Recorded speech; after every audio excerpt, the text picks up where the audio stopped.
It is time for my Crumbl cookie redemption arc, so I'm going to be making 3 of the cookies of this week. The first one that you see on here is our Tres Leches cake featuring the Lotus biscuits, also known as the Biscoff cookies. Next up is their lemon cake one, and it's basically 2 lemon cakes with lemon curd and then lemon buttercream on top. And then finally, it's a Banoffee Pie.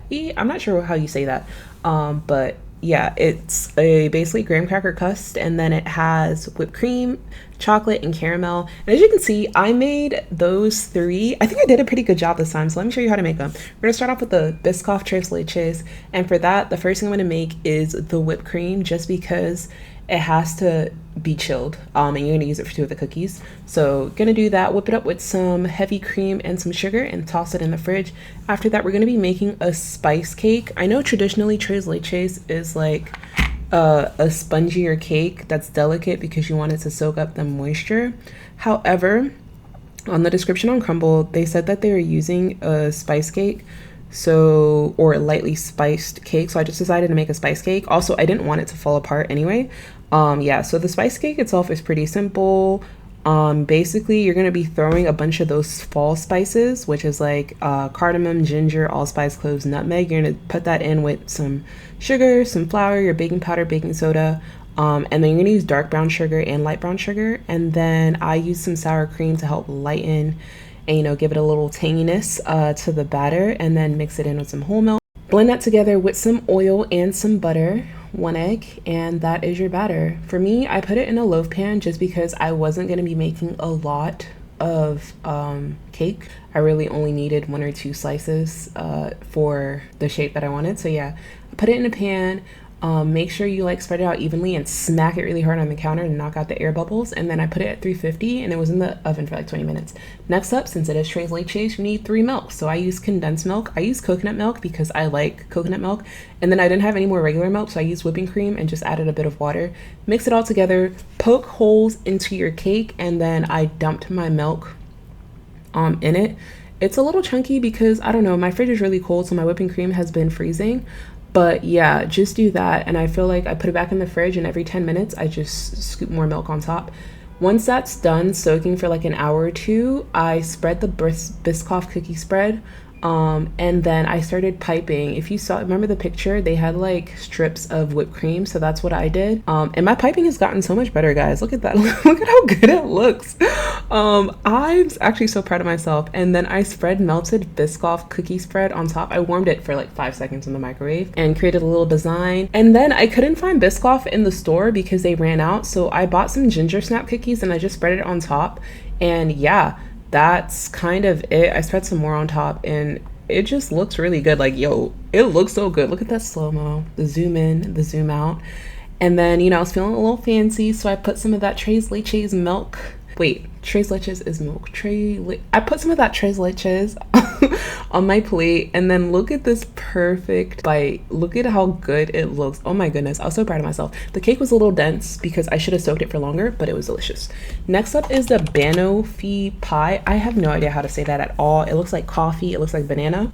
Yeah, so making the Banoffee Pie, you're gonna start off with some graham crackers, and basically I'm gonna take out every single anger that I have and beat those graham crackers down until they're smooth as can be. You can alternatively just, I don't know, blend it or something, but I decided to beat it. Then we're gonna beat some eggs and some sugar together.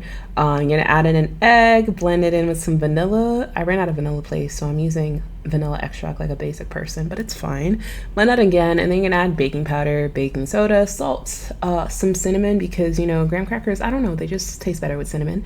And you're gonna add your crushed graham crackers to it, mix it together very lightly until it's barely holding together, and then you're gonna add the flour into it, and it's going to be a very crumbly dough.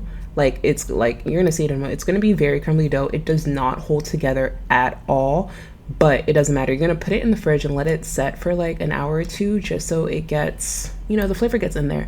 And then you take it out, let it warm up a little bit, and then crumple it into a ball, and basically you're gonna squish it down. And the texture of this cookie when it's baked, it's halfway between soft and hard. I think it tastes good, but yeah, you're gonna basically crumble it into a ball and then squish it down, and then I spend some time rounding it out because again it's such a crumbly dough that it cracks on the outside. So yeah, basically, you know, do some shaping. That's what it looked like. And then I baked it until the bottom was golden, let it cool down in the fridge for a moment, and then I poured some caramel on top, put that back in the fridge and let it cool. And then I started piping up the whipped cream on the top. I was supposed to use buttercream, but I didn't want to make buttercream, so I didn't make buttercream. I just did extra whipped cream.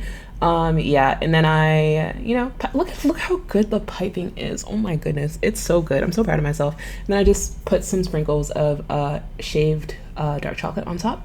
And yeah, here is the cookie split. I should have added more caramel, but I did not. But anyway, that's what it looks like. And this just tasted like a really good s'more.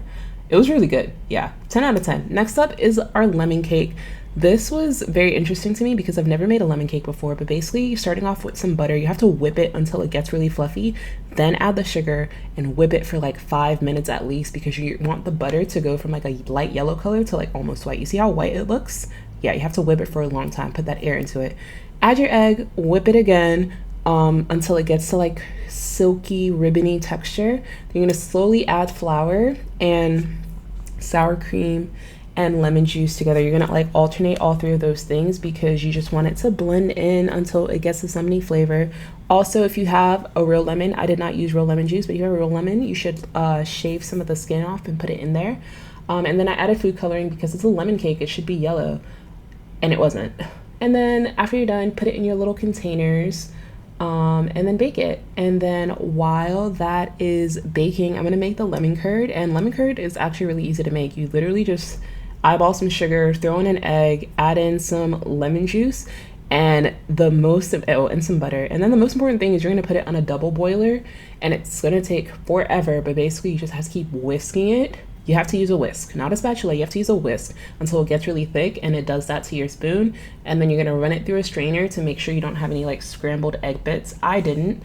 Mine was actually very smooth. Look at that. It looks like custard. And yeah, that's it. Oh, and then also you got to make a cream cheese cream cheese frosting. Yeah, basically cream cheese, powdered sugar, mix it together until it like tastes as sweet as you want it to. And yeah, that's it. That's what my cakes look like. They kind of exploded on top, and they came out really dry because I forgot about it in the oven. So it wasn't super dry, but it was drier than I wanted it to be because I forgot about it in the oven. But look, the struggle piping begins, but I'm so proud of myself because it came out like a spiral, and I did want the marks to be bigger, but I trashed one of my tips by accident. So I think I'm doing a good job because if you saw my Beetlejuice cupcake, that was horrendous. But this looks so good. And then you pipe it in the middle, and don't be like me and remember your curd. I did not remember the curd because I don't know, but then you put a lemon on top. But yeah, don't be like me, remember the curd, because if you don't, what you have to do is then put it on the bottom like a sauce, and you got to put some on top as well. So yeah, be smart, remember the curd, because once you seal your 2 cakes with the frosting, you're cooked. You're cooked. But yeah, as always, first of all, I didn't even feed you guys the rest of it, but yeah, first bite is for you, bestie. This one was probably my favorite. It was just a really nice, refreshing flavor, and that curd just slaps you really hard in the face. It was really good, like 10 out of 10. Well, not a 10 out of 10. It was like a solid 8 out of 10. This was a good cake. Like I don't know, maybe it's because I made it, but yeah, the lemon cake, after all those sweets, was very delicious. Anyways, thank you for watching. What should I make next? And also, yeah, follow me. Goodbye.